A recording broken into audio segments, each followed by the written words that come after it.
Wala kasi silang options, kaya yun ang way nila mag-please. Kung ang babae hindi takot mawala ka, ibig sabihin kaya kang i-manipulate niyan. Huwag ka masyadong soft. Kaya nga ang Russia malakas eh. Kaya nga ang China malakas eh. Diba? It's because regardless kung mawala man yung relationship mo, kumbaga maghiwalay man kayo, basta at least, do you think yung king sumasakit ulo sa mga babae? Tandaan mo, a queen will never be a queen without a king. Bibigyan mo ng princess treatment, tapos ang tingin sa'yo servant. Hey, what's up guys?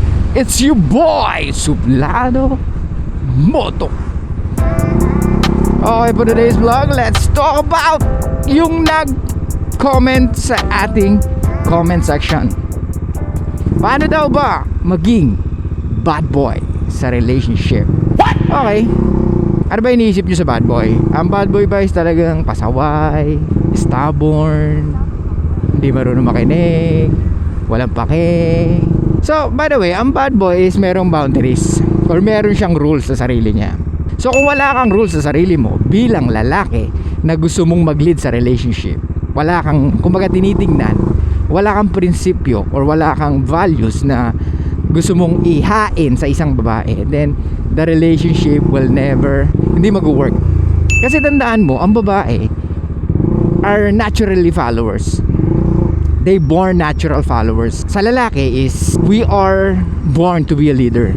Natural sa atin yun, yung maging isang leader. Kahit saan ka magpunta, di ba? Usually matataas ang pwesto, karamihan lalaki. Sa police, di ba? When it comes to government, when it comes to private sector, when it comes to business, CEOs, di ba? And makikita mo, isa lang ang presidente ng Pilipinas, isa lang ang CEO ng company. So usually isa lang ang laging nasusunod at isa lang lagi ang nagli-lead. Kaya nga kung meron kang capability na maging leader, then you need to maintain it na kailangan mahasa mo yon. So being a bad boy is hindi ka people pleaser. Kumbaga wala akong pake kung ayaw mo nang sinasabi ko, pero ito yung mag-work sa relationship na alam ko. Ganon, kumbaga hindi ka basta-basta nadadala ng mga kung ano man yung nakikita mo sa social media na parang you need to be like this, you need to be nice, you need to be, kailangan mo meron kang ganito bago mo masabing ganyan ka. Kumbaga meron kang guide or meron kang sistema na pinafollow. Kumbaga hindi ka nagko-conform sa society's rule. Being a bad boy is you treat women like a normal person. One of the best way na talaga ma-attract ang isang babae is you treated them like a normal human being. Hindi yung parang sobrang bibigyan mo ng princess treatment tapos ang tingin sa'yo servant. Pag ang babae tinrato mo ng prinsesa, they will see you like a servant or slave. What the fuck are you talking about? Ganun ang trato mo eh. Ano na expect mo? Syempre hindi ka tatrato na parang prinsipe niyan or king, di ba? Tandaan mo, a queen will never be a queen without a king, but a king can be a king without a queen. Diba? Since the beginning of time or kahit nung unang panahon pa. Do you think yung king sumasakit ulo sa mga babae? Hindi, bro. Ang king, siya lang yung masusunod, siya yung maglilid ng isang nation. Sasabihin niya, ito yung mag-work sa atin, ito yung gagawin natin para sa ating kingdom. Tingin mo sumasakit ang ulo ng king sa mga kababaihan niya? No, it's not, bro.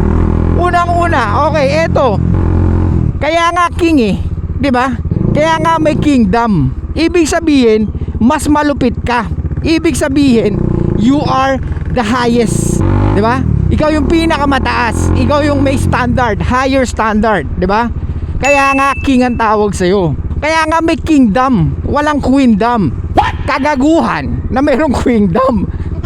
Biyak na naman ako. Yan malang common sense. Oh nga no, ba't di ko alam yun? Puro ka chicks eh. Hindi mo pinagbubuti yung kaalaman mo. Kaya ka natitake advantage, diba?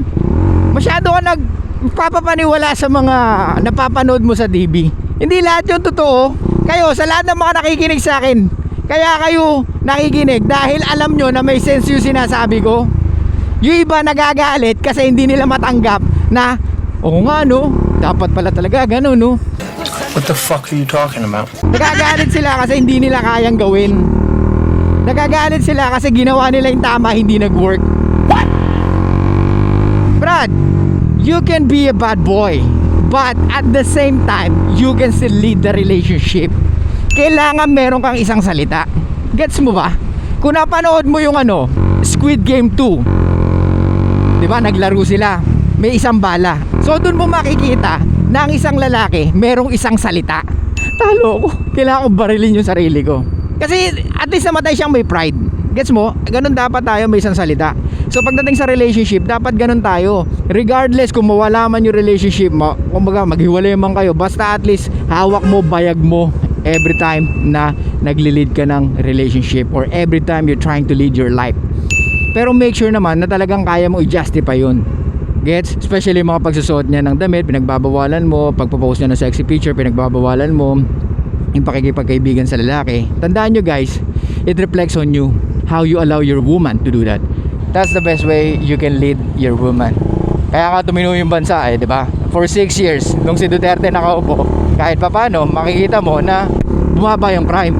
It's because ginamitan ng kamay na bakal. Huwag ka masyadong soft. Kaya nga ang Russia malakas kaya nga ang China malakas di ba? It's because nananatili yung patriarchy. Gets mo? Dahil alam nila hindi pwedeng maging isang soft ang isang bansa. Hindi pwedeng maging considerate ang isang bansa pag meron kang goal sa bansa mo. Gets mo? Kaya nga nung nakaraang administrasyon, maraming tumino. 'Di ba? Kasi maraming takot. So same thing sa relationship mo. Kung ang babae hindi takot mawala ka, ibig sabihin kaya kang i-manipulate niyan. Kaya kang isabotahe yung relationship na binibigay mo. Tsaka sa inyong mga lalaki kayo, ang tanga-tanga nyo naman kasi bigay kayo ng bigay kaagad ng relationship. Lahat ng easy makuha, walang value. So same thing sa mga babae na nag-o-open ng legs agad sa isang lalaki na nakilala lang nila sa text or nakilala lang nila sa dating app. That's very lame. Napakababa ng standards, di ba? Kung tutusin, kung ang babae magtataas ng standards, lalaki rin itataas niya yung standards niya sa panliligaw niya. Kaso ang problema, sila na mismo nagbababa. 'Di ba? Kumbaga sa bumibili ka, laging sale. Oh, taas ng value nito nakaraan, hintayin ko na ito mag-sale. Oh, 'di ba? Pag meron ka ngayon damit na gusto, wait, hintayin ko lang yung sa tutu, 'di ba? February 2, puta sale 'yan. So ganun na nangyayari, naghihintay ka na lang kung kailan sale 'di ba? So yung value nung binibili mo bumababa. Ikaw, 'di ba? Minsan, let's be honest, mag-e-effort ako sa babae na 'to. Tapos malalaman ko yung sa iba binibigay niya ng easy, 'di ba? Binibigay niya for free. Tapos for me, I need to pay the price, 'di ba? Walang pinagkaiba sa motor na mahal, 'di ba? Ang mahal naman ito, Brad. Magkano? 300k? 2009 pa yung motor mo. Ba't ganun? Magagalit ka ngayon, di ba? Siyempre, ayaw mo ng ganun. Na feeling mo na natitake advantage ka. Well, it's all up to you if you want to buy the motorcycle. Di ba? Or either you buy it or you find some or you find somewhere else. Kaya yun ang pinaka-importante. Being a bad guy is you know how to lead the relationship. Meron kang rules, meron kang sariling way na alam mo na talaga mag-work, and make sure naman talaga na mag-work. Kaya nga the best way talaga is kung di ka kaya sundin ng babae, unang-una mali ka na kasi hindi mo siya na-frame. Pangalawa is talagang siguro nasanay siya sa mga lalaki na talagang tinatrato siya na parang prinsesa, na parang tinuturing siya na isang tao na walang mali. Karamihan na lalaki ganun Well, ladies, kaya lang naman kayo tinatrato ng mga lalaki na parang kahit mali mo na, sila pa yung susuyo, because part of the relationship yung kami mag-i-initiate ng lahat. However, pag ang mga lalaki pinipilis ka na talaga, isa lang ang gusto nila, the sexual access. Walang ibang gusto yan. Ano tingin mo? Wala kasi silang options, kaya yun ang way nila mag-please. Wala silang ibang options, kaya they need to be nice. Walang masama sa pagiging nice, Brad, pero ginagamit yan sa tamang oras, sa tamang panahon, di ba?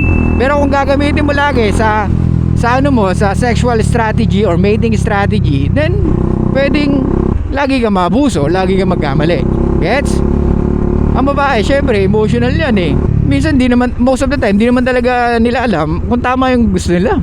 May nag-chat sa akin sa TikTok about sa babae na ang dami niyang na-date, pero lahat yon sinabi niya yung mga reason for ghosting. Kumbaga lahat ng mga nakausap niya okay naman, pero kung mapapansin mo, yung pinaka minahal niya doon is yung bad boy. Mas pinakabinigyan niya ng oras is yung bad boy guy. So yun guys, you need to have a boundaries, you need to have rules when it comes to relationship. Hindi lang yung dahil gusto mo lang siyang pasiyahin. Ano ka, clown? Gusto mo siya laging pasiyahin? Hindi magiging masaya ang isang babae kung lagi mong ipiplease or lagi mo ibibigay lahat ng gusto nila at hindi sila magmamature. Okay? So yun lang guys, thank you so much. Sana may natutunan kayo for today. I'll see you guys next time. And bye-bye.